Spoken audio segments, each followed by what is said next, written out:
Okay, okay. I'm going live anyways. Ugh. Take a little bit of stretch. One, two, three, four, five, six, seven, eight. Ugh.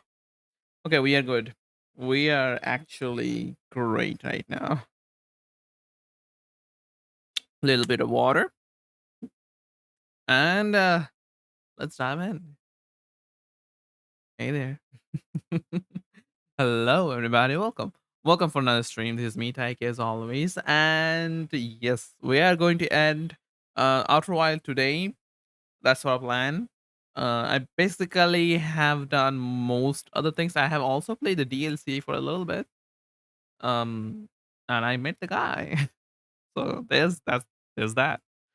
So I have done quite a bit in Outer Wilds. And last time that I streamed, I completed exploring the vessel, which is the last part, really. While having a lot of in terms of not able to reach the vessel, we reached the vessel for some reason. Yeah, the key is patience in there.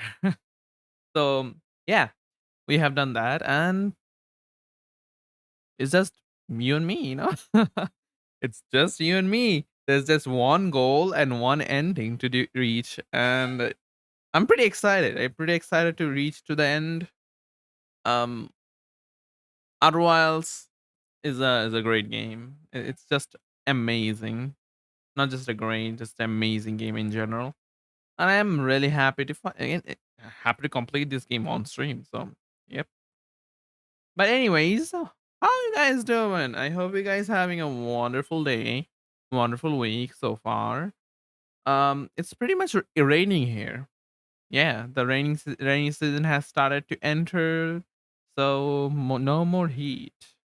But now because of rainy season, is almost every time, every single day, like electricity is just whoop gone away, which is really bad, really.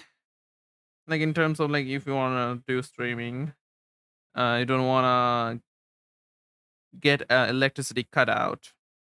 Yeah, you don't wanna that. But yeah, which is inevitable. If the stream suddenly just go away, whoop, then you know what's happening. Yep. Although the electricity doesn't go for long, it's like 15 minutes or so. But yeah, it's raining like ever so lightly. Like it's not like that rain that you need an umbrella, but if you stay away outside for a little bit, you're gonna get drenched in like just a tiny little layer of water. Yeah, that's basically what you're going to be. And yeah, oh yeah. By the way, after you complete the Outer Wilds, so we're gonna watch a video which is Outer Wilds lore timeline, the whole thing. We're gonna watch it together. It's like an hour long video. I know it's pretty big. The story is amazing. Like I pretty much got the gist of the story, like most of the things. The DLC has added some like the DLC has added a little bit of the answers of the question I had personally. Like, yeah. So playing the DLC at the end, like completely like first what you wanna gonna do is like you complete the whole entire game, right? And then you before you go to the ending sequence thing, like you have to particularly do some tasks to reach to the end. Before that you play DLC. That's probably the appropriate time to play the DLC because the DLC gonna give you answers that is kind of crucial. Like I wish that it was not a DLC, it's like a in like it was an addition of the game, but well, there's that. It's a cool game, not gonna lie. Echoes of the Sky, Echoes of the Eyes, great DLC. It did add like a huge amount of area to explore, like absolutely huge. And I'll be honest with you, it is a little bit tiring because first of all, to reach the area, it's like a multiple sequence to do, and every single loop you go through, it's kind of like frustrating a little bit. Like